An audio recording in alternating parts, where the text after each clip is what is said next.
दिल्ली की साकेत कोर्ट ने शुक्रवार को आफताब अमीन पूनावाला की न्यायिक हिरासत 14 दिन के लिए बढ़ा दी है। दिल्ली पुलिस ने कहा कि श्रद्धा वाकर हत्या मामले की जांच चल रही है और न्यायिक हिरासत के विस्तार के लिए अनुरोध किया गया था। गौरतलब है कि आफताब अमीन पूनावाला, जिसने 18 मई को अपनी लिव इन पार्टनर श्रद्धा की हत्या कर दी और फिर उसके शरीर के 35 टुकड़े कर दिए, वो वर्तमान में तिहाड़ जेल में बंद है। 26 नवंबर को आफताब को अदालत ने 14 दिन की न्यायिक हिरासत में भेजा था। बता दें कि 2 दिसंबर को पूनावाला का नार्को टेस्ट हुआ था। ये फॉरेंसिक विज्ञान प्रयोगशाला के अधिकारियों द्वारा जेल के अंदर आयोजित किया गया था। हालांकि नार्को टेस्ट में आफताब ने कबूलनामे को अदालत में इस्तेमाल नहीं किया जा सकता था, लेकिन इससे साबित हुआ कि जांचकर्ता सही दिशा में आगे बढ़ रहे थे। अदालत ने पॉलीग्राफ और नार्को टेस्ट दोनों के निष्कर्ष स्वीकार नहीं है। ये टेस्ट केवल दिल्ली पुलिस को सबूत इकट्ठा करने में मदद करेंगे और इस तरह दोषियों के खिलाफ मुकदमा चलाने की संभावना बढ़ जाएगी। देश के दक्षिणी हिस्से में चक्रवात मैंडूस का खतरा मंडरा रहा है। बंगाल की खाड़ी से शुरू हुआ चक्रवात आज चेन्नई के तटों से टकरा सकता है। इसको लेकर तमिलनाडु, पौंडीचेरी और आंध्र प्रदेश में रेड अलर्ट जारी किया गया है। चक्रवात को देखते हुए तीनों राज्य के कई जिलों में स्कूल कॉलेजों में आज छुट्टी घोषित की गई है। क्षेत्रीय मौसम विज्ञान केंद्र के अनुमान के मुताबिक रानीपेट्टई, वेल्लोर, तिरुपत्तर, कृष्णगिरी, धर्मपुरी, करूर, इरोड़, सलेम में हल्की से मध्यम बारिश होने की संभावना है। अगले 3 घंटों में तमिलनाडु के नमक्कल, थिरुपुर, कोयम्बटूर, नीलगिरी, डिंडीगुल, थेनी, मुदेर, शिवगंगई और तेनकसी जिलों में हल्की से मध्यम बारिश हो सकती है। वहीं आईएमडी ने तमिलनाडु के 3 जिलों चेंगलपट्टू, बिल्लापुरम और कंचीपुरम में आज रेड अलर्ट जारी किया है। अनुमान के मुताबिक चक्रवात मैंडूस के कारण अधिकांश स्थानों पर हल्की से मध्यम बारिश और कुछ स्थानों पर भारी से बहुत भारी बारिश हो सकती है, जबकि तमिलनाडु और पौंडीचेरी के उत्तर तटीय इलाकों में अलग अलग जगहों पर मूसलाधार बारिश होने की संभावना है। मौसम विभाग के अलर्ट के बाद तमिलनाडु के 10 जिलों में एनडीआरएफ और राज्य सुरक्षा बल की 12 टीमों को तैनात किया गया है। साथ ही राज्य सरकार की ओर से 5000 से अधिक राहत शिविर खोले हैं। मौसम विभाग के मुताबिक बुधवार को बंगाल की खाड़ी के दक्षिण पश्चिम में बने चक्रवात मैंडूस के गंभीर चक्रवाती तूफान में तब्दील होने की संभावना है। इसके प्रभाव के कारण 150 किलोमीटर प्रति घंटे की रफ्तार से हवाएं चल सकती हैं।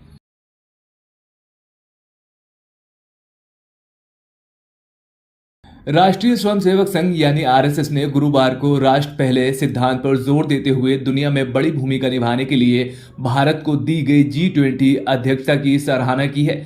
आरएसएस प्रमुख मोहन भागवत ने कहा कि हमें पूरी दुनिया को एकजुट करने के लिए बहुत दूर जाना होगा। G20 प्रेसिडेंसी ने देश में लोगों के मनोबल को बढ़ाया है। लोगों ने महसूस किया है कि भारत दुनिया में पीछे नहीं है और विश्व गुरु बनने की ओर अग्रसर है। G20 जैसे और एक समूह का अध्यक्ष पद भारत की ओर आना कोई सामान्य बात नहीं है। स्वतंत्रता के बाद भारत में जितना सारा पुरुषार्थ हुआ, उसके सुफल के रूप में ये सारे लक्षण हमारे सामने है। लेकिन हम जानते हैं अभी बहुत दूर जाना बाकी है। ये प्रारंभ है। विशाल रेशम बाग मैदान में तीसरे वर्ष के प्रशिक्षण शिविर के समापन समारोह को संबोधित करते हुए मोहन भागवत ने कहा कि पूरी दुनिया नेतृत्व करने के लिए भारत की ओर देख रही है। दुनिया को विश्वास है कि केवल भारत ही एक बेहतर दुनिया का मार्ग प्रशस्त कर सकता है। हम भारत को मानना चाहते हैं और हम भारत बनना चाहते हैं। हम सबको ऐसा बनने की आवश्यकता है। ये जो संघ का काम है वो संघ का काम थोड़ी है, हम सबका काम है। सब ऐसा करे इसलिए संघ नाम लेके कुछ लोगों को करना पड़ रहा है। जब सब ऐसे बन जाएंगे तो ये नाम की पट्टी भी हट जाएगी। राष्ट्र पहले के सिद्धांत को दोहराते हुए मोहन भागवत ने कहा कि भारत विविधता में एकता की भूमि है। आरएसएस प्रमुख ने कहा कि हमारे संविधान ने हमें सामाजिक सुरक्षा दी है और इसलिए हमें वो चुकाना होगा जो राष्ट्र ने हमें दिया है। हमें सोचना चाहिए कि हम राष्ट्र को क्या और कैसे चुका सकते हैं। नहीं देना है, लेना कुछ नहीं है। तेरा वैभव अमर रहे माँ, हम दिन चार रहे न रहे। ये आदत लगाते हैं। सबको ये आदत चाहिए।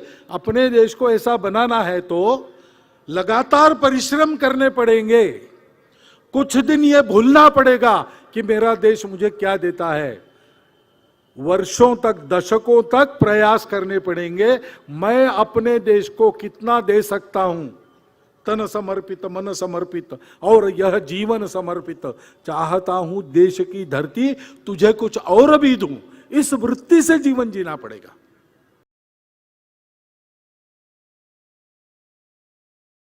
जिसको यहाँ के आप कुत्ते को डाल दीजिए, क्या आपके बेटा बेटी खा सकते हैं? मैं केवल आपसे ये पूछना चाहता हूँ बस। देखिए, इतने बदतर हालातों से जूझ रही है गाजीपुर। ये सामने मेस है, मेस भोजनालय। ये देखिए जनपद गाजीपुर की ये हालत है, आप देख सकते हैं जनपद गाजीपुर। ये देखिए आप, ये कितने बदतर हालातों से ये गाजीपुर के बाथरूम लेटरिन की कंडीशंस। फिरोजाबाद पुलिस लाइन में स्टाफ मेस में परोसे जाने वाले घटिया गुणवत्ता वाले भोजन को उजागर करने वाले फिरोजाबाद से गाजीपुर जिले में ट्रांसफर किए गए यूपी पुलिस के कांस्टेबल मनोज कुमार ने अब ट्रांसफर के खिलाफ इलाहाबाद हाईकोर्ट में एक याचिका दायर की है।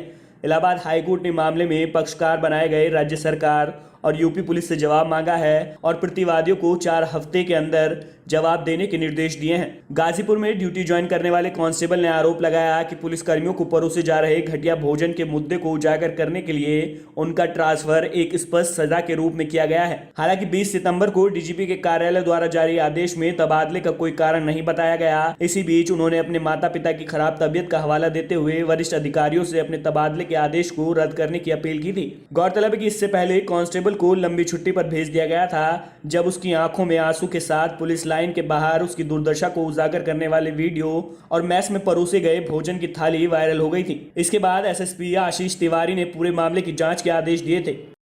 इस विभाग में यदि कप्तान साहब पहले ही सुन ली होते तो यहाँ तक मुझे आने की आवश्यकता नहीं थी। कप्तान साहब ऐसे निकल के आए, मैंने चयन किया साहब ये भोजन में से 5 रोटी आप खा लीजिए, 4 खा लीजिए, कम से कम तुम्हें ये तो पता चले कि आपके सिपाही 12 घंटा ड्यूटी करने के बाद में ये रोटियां खा रहे थे। जिसको यहाँ के आप कुत्ते को डाल दीजिए, क्या आपके बेटा बेटी खा सकते हैं? मैं केवल आपसे ये पूछना चाहता हूँ बस। यदि आज ये यूपी में हिंदुस्तान में मानवता जिंदी है तो बता दीजिए उत्तर प्रदेश पुलिस के आरक्षियों को तब दबाते जा रहे हैं। कोई सुनने वाला नहीं। मैं सुबह से भूखा हूँ, मैं किससे कह दूं? यहाँ मेरे माँ बाप थोड़ी है। इतने पर भी मुझे धमकी दी जा रही, आ रही भोजन द्वारा, करना द्वारा, मैच मैनेजर द्वारा कि तुझे बर्खास्त करके छोड़ेंगे इस थाली को, तुझे करके जनता के बीच में चला गया तो।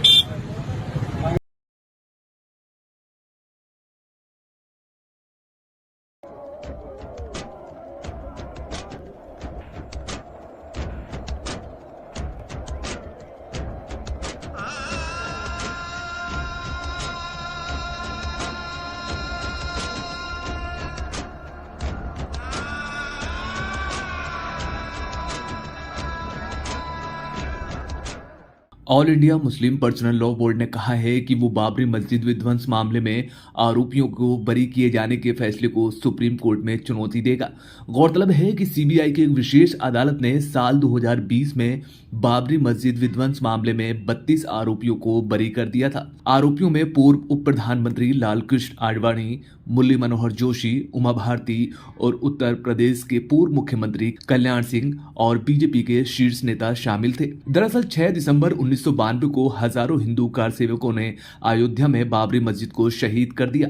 उनका मानना था कि ये भगवान राम के जन्म स्थान को चिन्हित करने वाले एक ध्वस्त हिंदू मंदिर के खंडरों के ऊपर बनाया गया था। दरअसल जब मस्जिद को तोड़ा गया था तो उस जमीन के मालिकाना हक को लेकर पहले से ही एक मामला चल रहा था। मामले में सुप्रीम कोर्ट ने अपना फैसला सुनाते हुए साल 2019 में हिंदुओं को जमीन दे दी। उस जमीन पर अब राम मंदिर बन रहा है।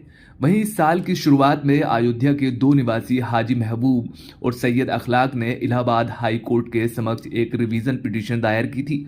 हाई कोर्ट की 2 न्यायाधीशों की पीठ ने 9 नवंबर को रिवीजन पिटीशन को ये कहते हुए खारिज कर दिया कि अपीलकर्ताओं के पास फैसले को चुनौती देने का कोई अधिकार नहीं था, क्योंकि वो मामले में पीड़ित नहीं थे। All India Muslim personal law board के कार्यकारी सदस्य और प्रवक्ता सैयद कासिल रसूल इलियासी ने कहा कि बोर्ड ने अब बरी किए जाने के खिलाफ सुप्रीम कोर्ट जाने का फैसला किया है।